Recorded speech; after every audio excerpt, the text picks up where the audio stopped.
Sa pool mga kababayan dito si Panelo at sa pool din dito mga kababayan yung mga nananawagan na wag ituloy etong impeachment itong si Sara Duterte mga kababayan kasi may hamong matindi dito etong si Secretary Larry Gadon mga kababayan sa Senado at meron din siyang patutsyada kay Panelo kasi nga 'di ba sinasabi ni Panelo kaya daw po mga kababayan ipinapa-impeach etong si Sara Duterte kasi natatakot daw ang administrasyon na manalo etong si Sara Duterte sa pagka-presidente sa darating na 2028 mga kababayan. So ngayon, pakinggan po natin itong video na nakita natin na in-upload ng isa sa mga kapatid natin mga kababayan na si Joshua Corpus na kung saan may panawagan at hamon itong si Attorney Larry Gadon mga kababayan, si Secretary Larry Gadon. Ano po sa Senado at dito kay Panelo. Ano po, so ito i-play na po natin. Sana ang Senado ay magpatawag ng special session upang talakayin itong impeachment ni Vice President Sara Duterte. Katungkulan ng Senado na dinggin ang bagay na ito sapagkat this is a matter of national importance and this is an urgent matter. Kaya kinakailangan ay magpatawag sila ng special session. At ito naman ay hindi magtatagal sapagkat nakalatag na ang mga grounds for impeachment. At yan naman ay meron ng public knowledge.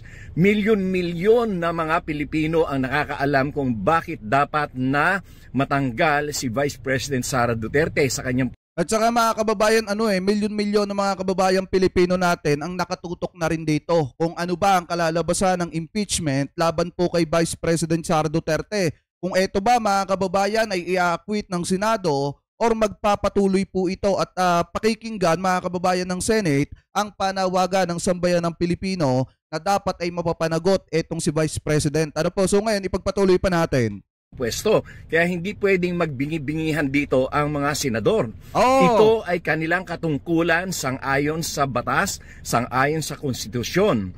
Dahil ang pagbaliwala nila dito sa impeachment na ito ay nangangahulugan na kanilang kinakatigan ang korupsyon, ang high crimes, ang mga violation ng ginawa ng Vice Presidente at ang betrayal of public trust. Para nilang kinukonsinti ito kung hindi nila ito bibigyan ng special session. Kaya ako ay nagbibigay ng suhestyon sa Senado na kanilang dinggin ito agad-agad at magsagawa sila ng special sessions dahil ito ay napakahalaga. At ito naman ay hindi magtatagal sapagkat konti lamang ang grounds, 6 lamang ang mga major grounds for impeachment. Kaya madali nila itong matatakil. At hindi lamang yon. Ito naman ay napag-usapan na publicly sa hearing sa House at ito naman ay alam na ng mga sambayanang Pilipino. Kaya dapat ay magsagawa sila ng special hearing. Saka mga kababayan ng taong bayan, may idea na po dito May idea na may idea na ang taong bayan dito sa usaping ito sa impeachment ni Vice President Sara Duterte. Alam niyo mga kababayan, natatawa nga ako doon sa dating first nominee ng Duterte Youth Party List mga kababayan na si Cardema, na kung saan sinasabi niya bakit daw pumirma yung mga kongresista nang hindi pa naman daw po alam kung ano mismo yung nilalaman ng mga impeachment mga kababayan, impeachment complaint na isinampa laban daw po dito kay Sara Duterte. Dapat daw po ito pinag-uusapan pa sa Congress mga kababayan.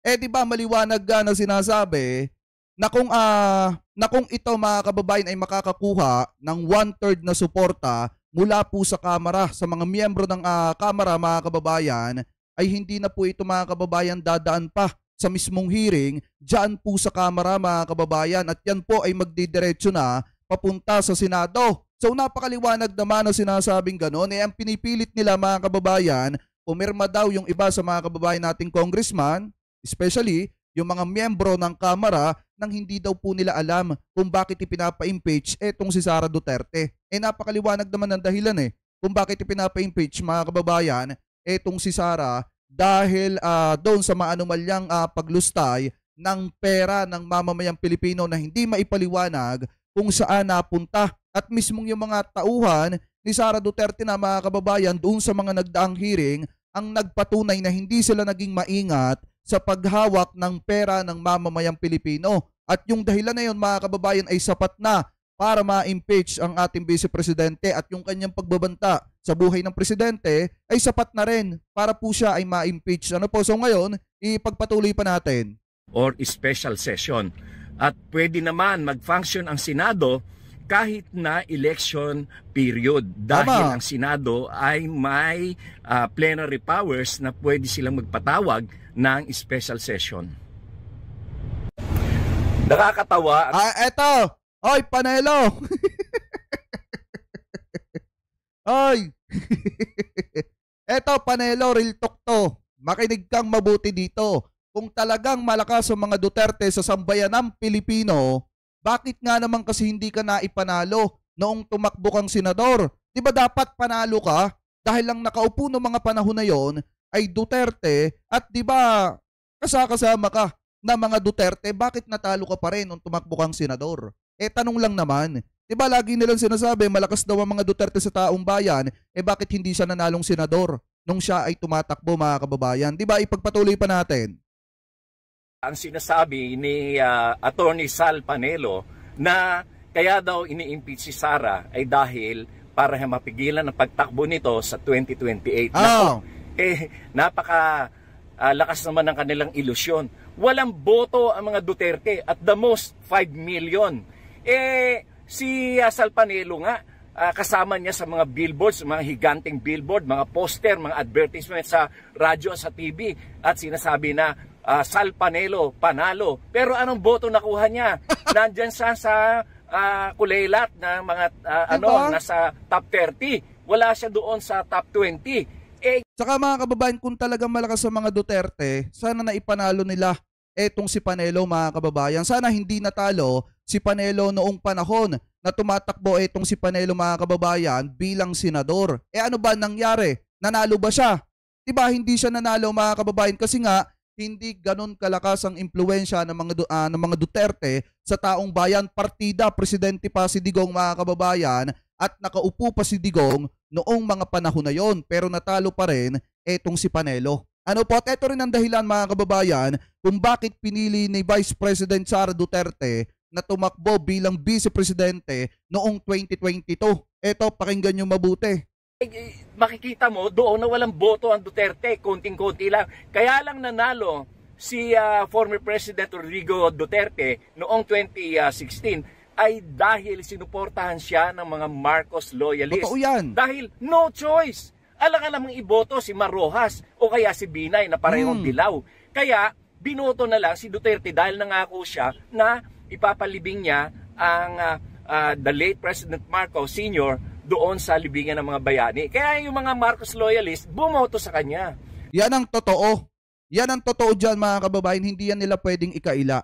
Kaya sila sinuportahan ng mga Marcos loyalists. Kaya nanalo si Digong kasi dinala ng Marcos loyalists. At kaya po siya sinuportahan ng Marcos loyalists kasi nga, mga kababayan, nangako siya na ipapalibing sa libingan ng mga bayani eto pong si Apo Lakay, mga kababayan. Pero ang totoo dyan, hindi talaga siya ang nagpalibing, kung hindi ang Supreme Court.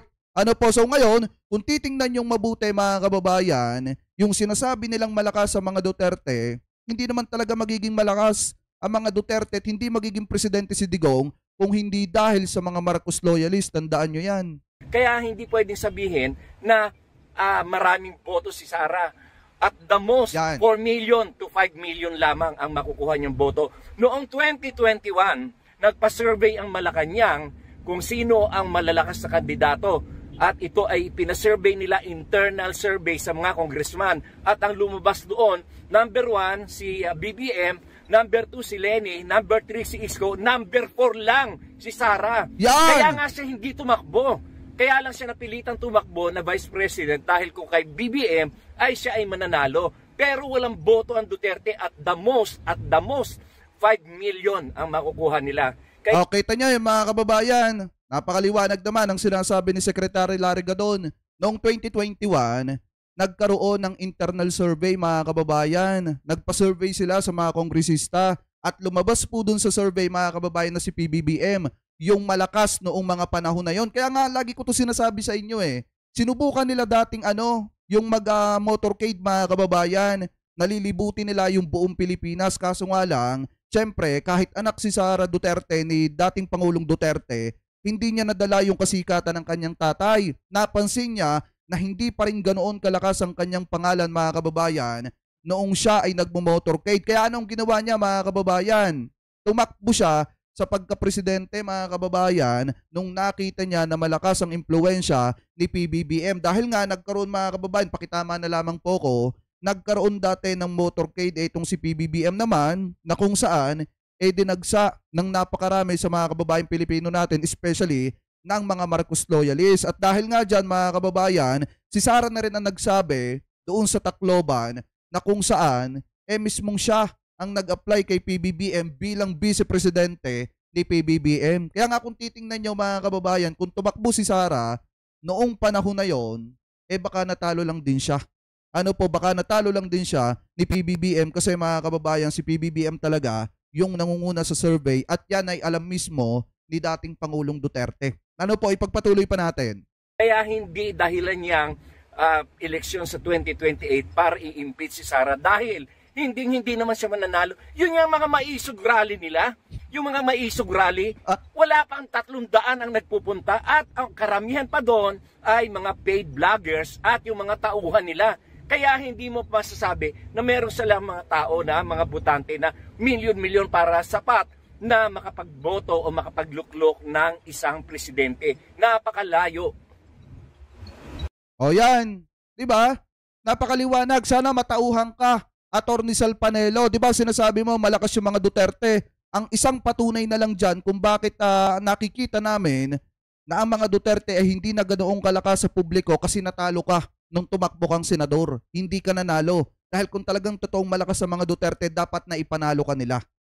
Dapat na ipanalo ka ng impluwensya nila sa taong bayan kung talagang malakas ang mga Duterte sa sambayan ng Pilipino. Ang problema, hindi ka naman nanalo, natalo ka. So nangangahulugan lang yon na hindi ganoong kasolid ang taong bayan sa mga Duterte. Kasi hindi ka nanalo noong tumakbo kang senador. At ang isang patunay din ito mga kababayan, yung kanilang mga maisog rally na mismong pinatunayan kung gaano kahina mga kababayan yung mga suporta ng taong bayan sa mga Duterte. Kasi nga, saglip na dumami yung kanilang mga mimol malware, ano nangyari? 'Di ba? Naubos lang din sa EDSA Shrine at ang natira yung mga vlogger po nila doon. At ang ending mga kababayan, yung panawagan nila na mapatalsik itong si PBBM, walang nangyari at wala pong pinuntahan. So yan yung isang patunay na hindi ganoong kalakas ang impluwensya ng mga Duterte sa sambayan ng Pilipino.